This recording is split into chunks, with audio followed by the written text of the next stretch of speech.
안녕하세요. 반갑습니다. 우리 이번 시간에는 우리 저번 시간에 했던 배를 매며 라는 시의 문제풀이를 해봅시다. 문제를 풀면서 이제 또 설명을 앞에서 했던 거에서 좀 빠진 부분이 있다면 좀 수정을 하고 좀 보완을 해서 여러분들이 좀 더 공부하는 데 도움을 받으면 되겠죠? 자, 그럼 1번부터 봅시다. 자, 이 시에 대한 설명으로 적절한 것을 맞는 것을 고르는 거네요. 자, 답은 3번이 되는 겁니다. 자, 1번을 볼까요? 화자의 과거 삶에 대한 반성적 태도를 드러내고 있다. 과거에 내가 이런 일을 했었지. 왜 그랬을까? 이런 거 있나요? 이런 거 없죠. 그러니까 아니에요. 2번을 볼까요? 부정적인 상황을 극복하려는 화자의 의지를 드러내고 있다. 일단 부정적인 상황인가요? 아니죠. 이 시는요. 부둣가에서 배를 매는 경험을 통해서 사랑의 본질에 대한 깨달음, 사랑에 대한 깨달음을 노래하고 있는 거라고요. 근데 부정적인 상황 같은 거 없죠? 극복하고 싶다 그런 것도 없어요. 자, 담담한 어조로, 그렇죠. 이 시는 굉장히 차분한 어조라고 했었습니다. 선생님이 줬던 프린트를 보신다면 여기 나와 있죠. 시적 화제의 정서, 태도 어떤다고? 사색적인 어조로 사랑에 대한 깨달음을 담담하게 표현하고 있다. 차분하게 표현하고 있다. 사랑은 배를 매게 되는 것, 사랑이란 그런 것을 처음 아는 것, 이렇게 담담하고 차분하고 사색적인 어조로 나타내고 있어요. 그러니까 3번이 맞는 답이겠죠. 4번을 볼까요? 자연과 인간을 대비하여, 일단 인간하고 자연을 대비한 내용이 있어요. 뭐 자연이 좋다, 인간 별로야, 인간이 좋다, 자연 별로야, 뭐 이런 거 없죠. 그런 것도 없고, 그렇게 해서 인간의 부정적인 속성, 대비했더니 자연은 좋은 거였고 인간은 나쁜 거였잖아, 뭐 이런 내용 아주 드러나 있지 않죠. 아예 없어요. 5번을 볼까요? 계절적인 배경이 드러나는 시어를 통해 시간의 흐름을 드러내고 있다. 계절적인 배경, 여러분들 이 시 보면서 봄, 여름, 가을, 겨울 알 수가 있어요? 그런 거 알 수가 없죠. 전혀 모르겠는데, 그래서 계절을 모르겠어요. 또 시간의 흐름 알 수가 있나요? 아침부터 저녁까지 내용인가요? 그런 거 아니죠? 그냥 사랑에 빠져서 사랑으로 인해서 내가 설렘설렘하다. 이제 그런 사랑에 빠지는 과정, 사랑이 시작되는 과정, 이런 걸 설명하고 있기 때문에 시간의 흐름 따위도 나타나 있지 않네요. 답은 3번이 되겠습니다. 자, 2번을 볼까요? 이 시의 표현상의 특징으로 적절하지 않은 것을, 틀린 것을 고르는 겁니다. 1번을 볼까요? 역설적인 표현을 통해 대상의 본질을 강조하고 있다. 역설적인 표현 드러나 있습니까? 없죠. 역설적인 표현은 뭐죠? 겉으로 드러나 있는 표현이 모순이 돼야 되는 겁니다. 그래서 겉으로 드러난 표현이 이런 식으로요. 찬란한 슬픔, 이런 식으로 찬란한 것은 좋은 거네, 슬픔은 나쁜 거네, 이렇게 두 개가 충돌하게 모순이 되게 표현하는 것을 바로 역설적인 표현이라고 하죠. 하지만 우리가 그냥 이렇게만 표현하면 헛소리겠죠. 하지만 이 안에는 진리를 담고 있어야 하는 거예요. 역설은요.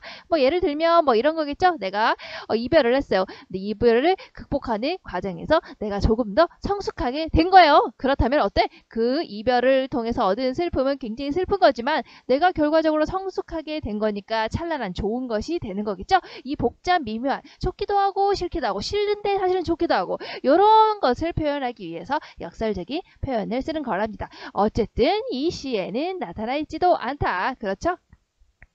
자, 음성 상징어를 통해 대상을 감각적으로 표현하고 있다. 자, 볼까요? 음성 상징어라는 것은 여기 나와 있죠. 소리와 의미의 관계가 필연적인 것으로 여겨지는 단어. 그러니까 소리하고 의미가 필연적인 거예요. 그러니까 이게 소리로서, 그러니까 우리가 의미를 드러내는 것을 우리가 음성 상징어라고 한답니다. 그래서 뭐 의성어하고 의태어 같은 경우가, 우리가 이제 의성어 소리를 예를 들어서 멍멍 이렇게 들으면은 우리가 그 의미가 딱 받아들여지죠. 의태어 같은 경우에 뭐 아장아장, 엉금엉금 이렇게 표현을 하게 되면 우리가 의미가 딱 떠오르게 되죠. 이렇게 구체적으로 떠오르게 되죠. 그래서 언어로서 이렇게 구체적으로 좀 보이게 이렇게 표현하는 것을 음성 상징어라고 하고요. 바로 여기에 의성어하고 의태어가 들어가 있습니다. 그럼 여기에는 뭐가 있을까요? 바로 아무 소리도 없이 말도 없이 등 뒤로 털썩 하는 부분, 이 털썩 부분에서 음성 상징어를 썼다. 그래서 대상을 감각적으로 표현하고 있구나. 자, 명사로 연을 끝맺음으로써, 명사라는 것은 사물의 이름을 말하는 거죠. 사물의 이름으로 끝난 거 있어. 여긴 다 아니네. 쭉쭉쭉쭉 들어와 매는 거 이것도 아니네. 떠있는 배, 여기 명사로 끝났죠.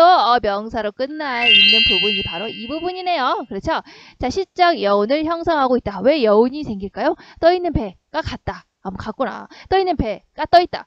떠있구나. 이렇게 알 수가 있죠. 뒤에 말이 나와 있다면. 그런데 떠있는 배 그래서 뭐 어땠다고 배가 어떻게 된 거지?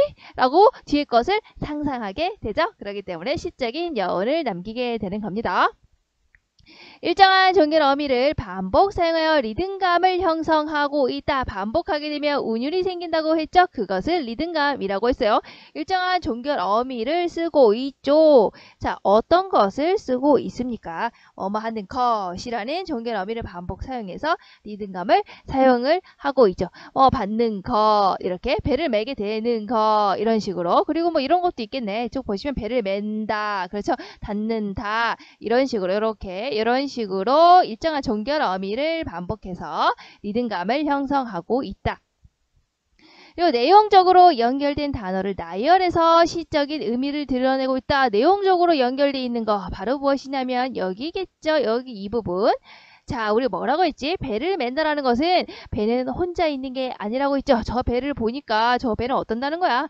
잔잔한 바닷물 위에 구름이랑 그리고 빛이랑 시간과 함께 있는 존재였다는 거였잖아. 그렇지? 그러니까 구름, 빛, 시간은 바로 이 배를 둘러싸고 있는 주변 환경이라는 내용적으로 연결된 단어가 되겠죠?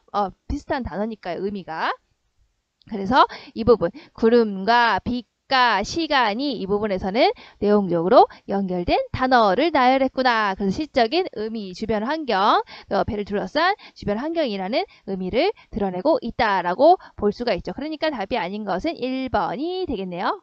자, 그 다음 볼까요? 3번. 자, 이거는 굉장히 중요한 문제겠죠. 이거 많이 나오겠죠. 왜냐면 이거는 시이기 때문에 시어의 상징적인 의미 파악하는 거 중요하니까요.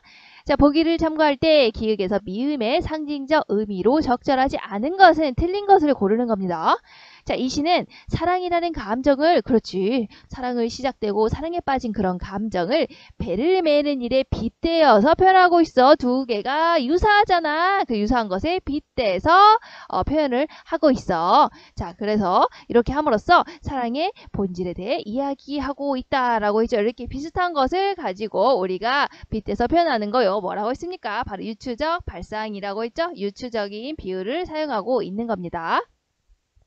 자, 그러면 시어가 상징하는 의미. 자, 기역은 사랑하게 될 대상을 의미한. 그렇죠. 볼까요? 배는 둥둥 떠있는 거였죠. 이거 뭐였니? 내가 사랑하는 대상에 해당이 되는 거겠죠. 자, 그 다음 볼까요? 니은은 사랑에 대한 깨달음을 얻는 공간을 의미한. 자, 니은이 어딘가요? 바로 부둣가죠. 내가 여기 부둣가에 서 있다가 시적 화자가 부둣가에 서 있다가 여기서 슉 던져진 밧줄을 받아서 끙 잡아 당기는 거잖아요. 그러니까 부둣가는 어떤 공간이 되겠어? 바로 사랑에 대한 깨달음을 얻는 공간이 되겠죠. 그렇죠? 자, 사랑이란 이런 거구나. 이런 것이 사랑이구나. 라는 것을 아는 공간. 자, 그럼 디귿을 볼까요? 디귿은 뭡니까? 바로 디귿은, 자, 이게 밧줄이 되는 거죠. 밧줄 뭡니까? 여기 배에서 슉 날라온 거 있잖아요. 그러니까 밧줄은 뭐겠니? 바로 대상과 그 배, 대상과 사랑하게 된 대상, 그것과 우연히 맺게 된 사랑의 인연을 의미한다. 여러분들이 그 일본 영화나 드라마 같은 거 보시면 서로 인연이 되는 상대와는 어떤다고 그래서 붉은 실로 연결돼 있다라고 하잖아. 인연의 실 같은 거라고 생각을 하시면 이해하기가 좀 쉬울 것 같아요. 자, 리을을 볼까요? 리을은 사랑하는 대상과 함께 극복해야 할 시련과 고난을 의미한다. 자, 리을이 뭐였는데요? 잔잔한 바닷물 위에, 배가 여기 있어요. 잔잔한 바닷물 위에 구름과 빛과 시간이 함께 그냥 둥둥 떠있다. 일단 이거 봐도 어때요? 굉장히 평화로운 모습이죠. 뭔가 함께 극복해야 될 시련과 고난 같은 느낌이 듭니까? 그런 느낌이 안 들죠? 그냥 잔잔한 바닷물이고 거기에 둥둥 떠있잖아요. 그렇죠? 그래서 이런 시어의 모습만 봐도 이것은 내가 극복해야 될 시련과 고난을 의미한다고 보기는 어렵죠. 그렇죠? 그냥 배가 떠있는 주변 환경을 나타내는 시어라고 보시면 되는 겁니다. 자, 그리고 미음은 사랑하는 대상을 둘러싼 주변의 모든 것을 의미한다. 그렇죠. 구름과 빛과 시간은 바로 내가 사랑하는 이 대상인 배를 둘러싸고 있는 주변 환경을 의미하는 거예요. 자, 다음 페이지로 넘어가서 이 시의 식구에 대한 설명으로 적절한 것을 잡을까요? 아무 소리도 없이 에서는 갑작스럽게 시작되는 사랑에 대한 화자의 당혹감이 직접적으로 드러나 있다. 자, 여기 있죠? 1년에서 아무 소리도 없이, 그러니까 배에서 밧줄이 슉 날라왔는데 그게 어땠다는 거야? 아무 소리도 없이 말도 없이 갑자기 날라왔다라는 거였죠. 그러니까 갑작스럽게 시작되는 사랑을 말하는 거야. 갑자기 그냥 운명적으로 사랑이 갑자기 시작이 된 거야. 말도 없이. 그런데 그것까지는 맞죠. 그런데 어떤다고 그런다고 해서 화자가 당혹스러워. 갑자기 사랑이라고 뭐 이렇게 당황하는 내용 같은 거 나와 있지 않죠. 그래서 아니에요. 자, 호젓한 부둣가는 이 시의 분위기를 고요하게 만들어줌으로써 화자의 사색을 이끌어준다. 그렇죠. 아주 한가로운 그런 분위기의 단어였잖아요. 호젓한이라는 게. 기억나세요? 여기 나와 있죠? 교과서에 보시면 흠이 져서 고요하다. 굉장히 한가한 약간 그런 느낌이라는 거야. 그러니까 우리가 이게 배를 매며 그 교과서 그림을 보시면 이런 느낌의 부둣가잖아요. 그러니까 이런 좀 한가한, 호젓한 이런 느낌이라는 거거든요. 그래서 시 전체 분위기가 좀 고요하다, 좀 차분하다, 사색적이다 이런 느낌이랑 잘 맞아지는 단어라고 볼 수가 있네요. 그래서 시 전체 분위기를 좀 고요하게 만들어주는 그런 단어라고 볼 수 있어요. 자, 그 다음에 넉넉고 앉았다가에서는 사랑하는 대상에 대한 화자의 간절한 기다림이 나타났다. 사랑하는 사람 너무 기다리는데, 너무 보고 싶은데 이런 내용 같은 거 없었죠. 이 사람은 그냥 넉넉고 있었어요. 그냥 아무 생각 없이 있었던 거야. 아무 생각 없이 있다가 갑자기 다가온 거야, 사랑은. 그래서 그래서 얼떨결에 내가 밧줄을 맸잖아. 얼떨결에 운명적으로 사랑을 받아들이게 된 거지. 내가 사랑이 왔으면 좋겠어요. 너무 내가 사랑하고 싶어요. 이렇게 하는 간절한 기다림은 나타나 있지 않죠.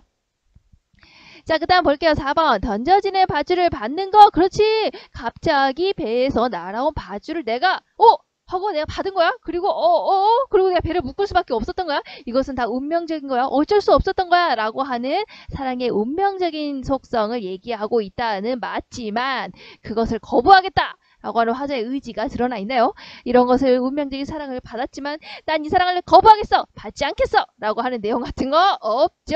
그러니까 아닌 겁니다.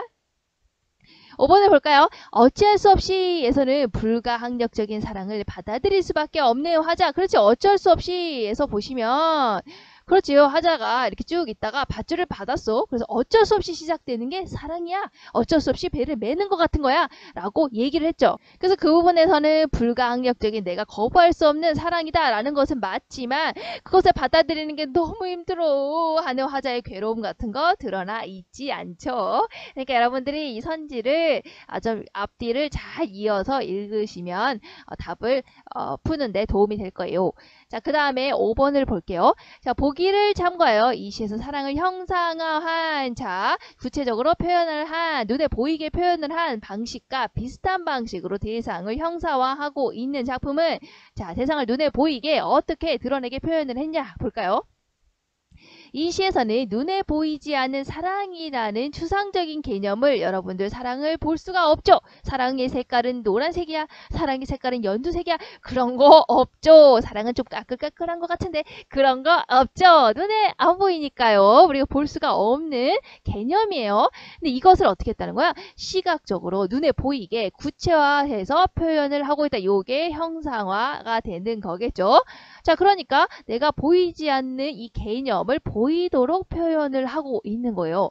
자, 그럼 그게 어디에 나와 있을까요? 쭉 내려가시면 자, 답은 4번이에요. 나머지는 어차피 이거하고 연결이 안 되기 때문에 이제 연결이 되는 4번만 보도록 합시다. 4번은 그 유명한 황진이의 시조가 되는 거네요.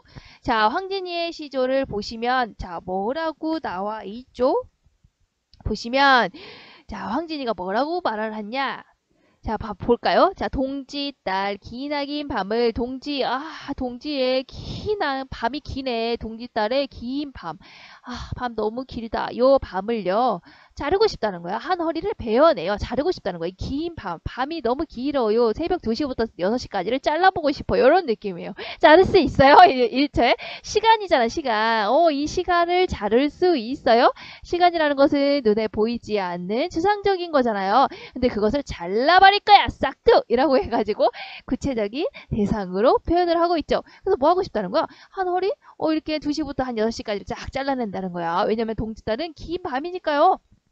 그걸 잘라서 어떻게 하고 싶다고? 춘풍 봄바람 이불 아래다가 봄바람 이불 아래다가 이불이죠 이불이에요. 이러면 자는 이불에다가 요 긴 밤을 잘라가지고 밤을 쑥 한 2시부터 6시까지 푹 잘라가지고 여기다가 집어넣고 싶다는 거야. 그래서 서리서리 넣었다가 동그랗게 말아서 넣었다가 어떻게 동그랗게 이렇게 말아서 이렇게 내가 여기다 보존을 했다가 자 어떻게 한다는 거야? 어른님 오신 날 내가 사랑하는 사람이 왔을 때 그 오신 날 밤이어든 사랑하는 사람이 온 밤에 내가 이것을 동그랗게 만 것을 이렇게 굽이 펼치고 싶다. 그러니까 시간을 어떻게 하고 싶다는 거야? 잘라가지고 여기다가 지금 동그랗게 말아서 집어 넣었다가 다시 이것을 펴고 싶다라고 해서 시간이 마치 눈에 보이는 것처럼 이렇게 구체화시켜서 표현을 하고 있죠. 마치 눈에 보이는 것처럼 만질 수 있는 것처럼 이렇게 표현을 하고 있죠. 보이지 않는 시간이라는 추상적인 개념을 그렇죠.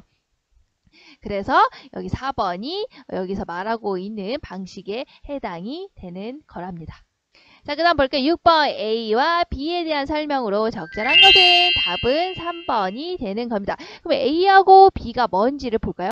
자, 배에서 밧줄이 날아와가지고 내가 엉겹결에 배를 맸죠? 근데 그 배는 어떻게 온다는 거야? 내가 배를 푹 당기니까 배가 막 쾌속선처럼 막 슈! 막 이렇게 왔다는 게 아니죠? 아주 천천히, 조용히 이렇게 배를 당겨더니 배가 천천히 나에게로 왔다. 그것은 바로 뭘 얘기하는 거냐? 사랑이 이렇게 나에게 천천히 다가왔다라고 하는 사랑의 시작을 나타내고 있는 것을 A는 사랑의 시작을 나타내는 겁니다. 자, 그러면 B를 볼까요? 그리고 나서 이렇게 사랑이란 이런 거였구나. 사랑이란 주변 환경까지 내가 다 감싸 안는 거구나. 이렇게 알다가 맨 마지막에 뭐라고 했습니까? 빛 가운데 배는 울렁이면서 울렁울렁울렁 된다. 이거 뭐라고 했지? 사랑에 빠져서 마음이 설렌다. 마음이 기쁘다. 마음이 경이롭다. 막 이런 것들의 감정을 울렁인다. 라고 이렇게 그림처럼 표현을 하고 있죠. 그러니까 이 B 부분은 뭘까요?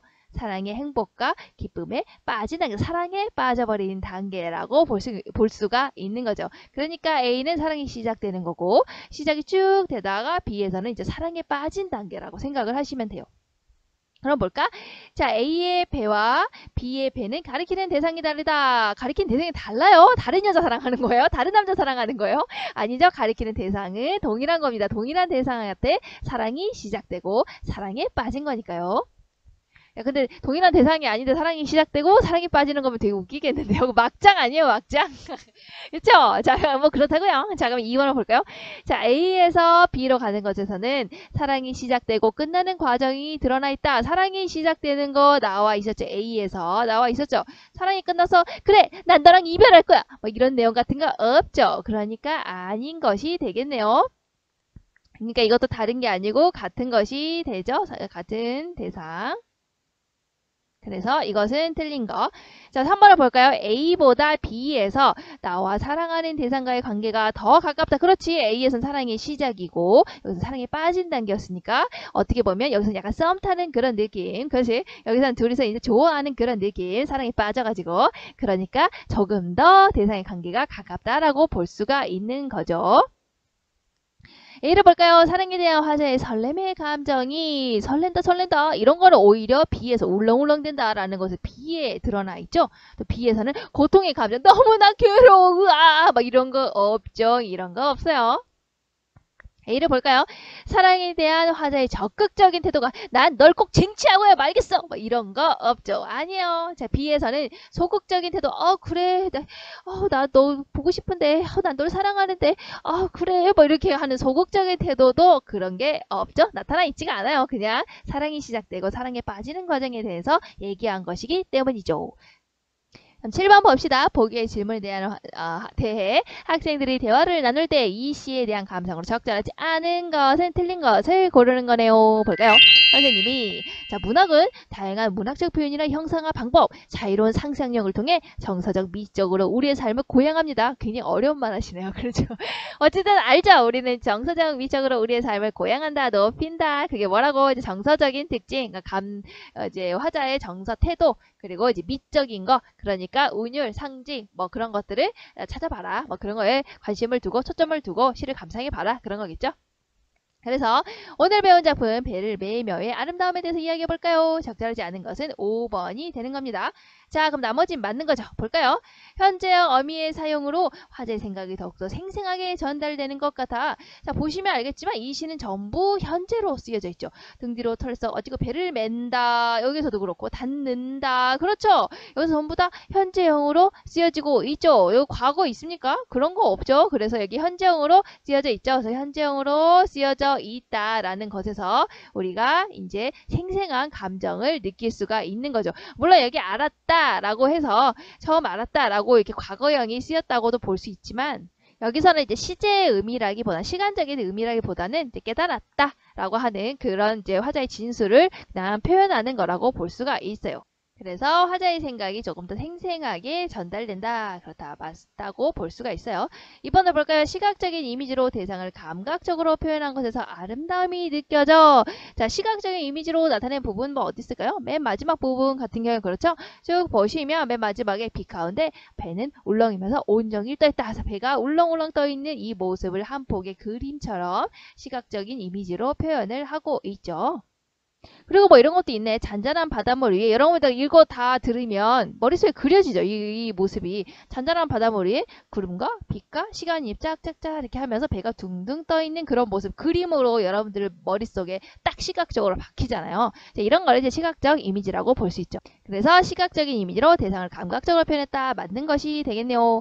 자, 그 다음 볼까요? 배를 매는 일과 사랑을 어떻게 두 개가 비슷하다고요. 이제 엄청 많이 말했으니까 그만 말할래. 그쵸? 그래서 그 유사성을 발견하는 자유로운 상상력이 참 참신해. 발음이 또 안 되네. 참신해 라고 했죠. 그래서 유추적 발상이라고 했습니다. 두 개가 비슷하니까 비슷한 것에 빗대서 표현을 하고 있어요. 자, 화자의 담담하고 사색적인 어조. 이제 많이 했죠. 담담, 사색, 차분. 그렇죠. 여기에 나와 있는 말투는 그렇다고요. 그렇기 때문에 사랑에 대한 깨달음의 깊이를 더해주는 것 같아. 자, 그러면은 적절하지 않은 게 5번이었죠? 5번은 왜 아닐까? 자, 삶을 생성과 소멸의 반복으로 인식하는 화자의 순환론적인 세계관을 알게 되었어. 순환론적인 세계관이 뭐예요? 생성, 살아있어요. 소멸, 죽는 거죠. 없어져요. 죽었어요. 살아있다가 죽었어. 죽은 거야. 근데 끝이 아니야. 다시 난 살아서 이렇게 되는 거야. 다시 살았어. 그래서 다시 살다가 죽었어. 죽은 건 끝이 아니야. 다시 사는 거라고. 이런 식으로. 알겠죠? 이렇게 뱅글뱅글 이렇게 도는 식으로 인식하는 것을 순환론적인 세계관이라고 합니다. 그리고 이런 이제 순환론적인 세계관은 보통 이제 한용운의 시에 많이 나와요. 지금 뭐 이 시를 공부하는 시간이 아니기 때문에 그냥 이분의 시에서 이제 이런 인식이 많이 나온다라는 정도만 아시면 될 것 같아요. 여러분들 중요한 거는 이제 이것을 잘 보시는 거겠죠. 이게 왜 맞는지를 생각하시면 좋을 것 같아요. 지금은 배를 매매를 공부하는 시간이니까. 그 다음 볼까요? 보기를 참고하여 화자가 깨달은 사랑의 본질, 진정한 사랑이라는 것은 이런 것이야. 사연에 나와 있다고 했죠. 사연에서는 사랑의 본질에 대한 화자의 심화된 인식과 깨달음이 드러나 있어. 자, 사연이 뭐였습니까? 1, 2, 3, 4. 이거네. 배를 매면 어떤다고? 바로 구름과 빛과 시간이 함께 메어진다는 것을 알게 되었다. 그렇죠. 이제 얘기했어요. 주변 환경까지 받아들이는 것이라고 했죠. 자, 그러면 이걸 좀 더 유식하게 써볼까요? 자, 이렇게 답을 쓸 수가 있겠네요. 사랑이란 사랑하는 사람의 주변을 둘러싼 모든 것을 받아들이는 것이다. 이것이야말로 진정한 사랑이다 라는 겁니다. 여기까지 하면 프린트 해설 다 했네요. 자, 다음 시간에는 우리가 이어서 어부사시가를 할 겁니다. 다음 시간에 어부사시가로 만납시다. 안녕.